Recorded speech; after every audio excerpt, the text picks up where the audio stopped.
In Las Vegas at the casinos, they have this expression, the house always wins. In dog training, there is a similar expression, and that is the environment always wins. But I'm here to tell you that doesn't have to be the truth.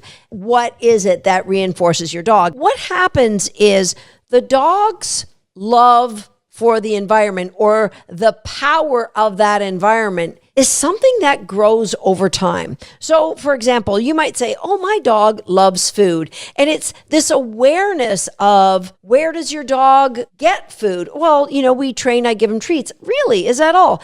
What about when he goes in the kitchen, he sniffs around the baseboard where you were cutting to see if there's any scraps? Guess what? He might sniff there 10 times, 20 times, nothing to be found. And then the 21st time, he finds a big chunk of cheese that you didn't know that had fallen. And if you listen to podcast episode number 174, I talked about dopamine hits are the highest when the dog gets a negative prediction error, meaning what they were expecting to get as a reinforcement was not anywhere near as good as what they got. And so if your dog finds this piece of cheese, then holy smokes, I'm going to start sniffing all my environments. Maybe there'll be manna from heaven on the floor somewhere else.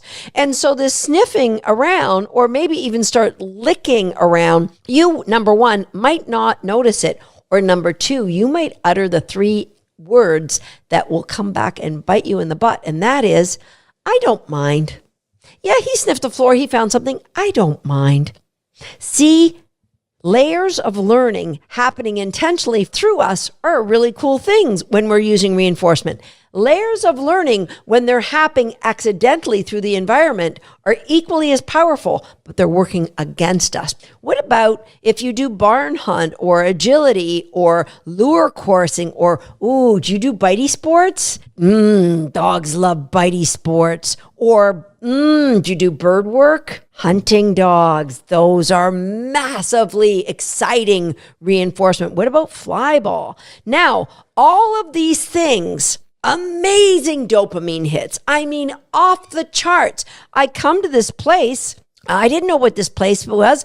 All of a sudden, I get to bite people's arms, or all of a sudden, I get to retrieve a bird. What is the thing before the thing every time you take your dog off to do barn hunt or to do a sport that they love or to go for a swim? What is the thing before the thing? And I talk about that in podcast episode number 16. What is it that your dog is doing? Most of the time, the dog has learned the second or third time out, I love this, I can't wait to do it. They might start squealing or pulling on leash, clawing themselves to get closer to where we start this event. And then you reinforce that behavior by taking them off the leash. Thing before the thing.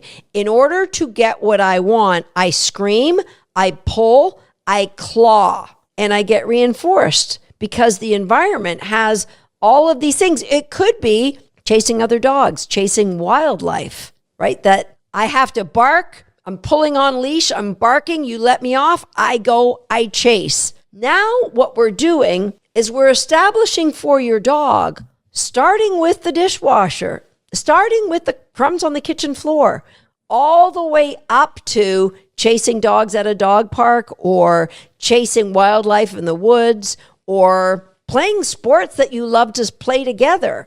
We're establishing that reinforcement happens away from you in the environment. So let's start checking out the environment. And let's start screaming more, because that gets us what we want. And if you've already established this pattern with your dog because you said those 3 little words, I don't mind if he licks the floor. I don't mind if he cleans up the baby's high chair. Actually, that's handy for me. You just didn't have that awareness.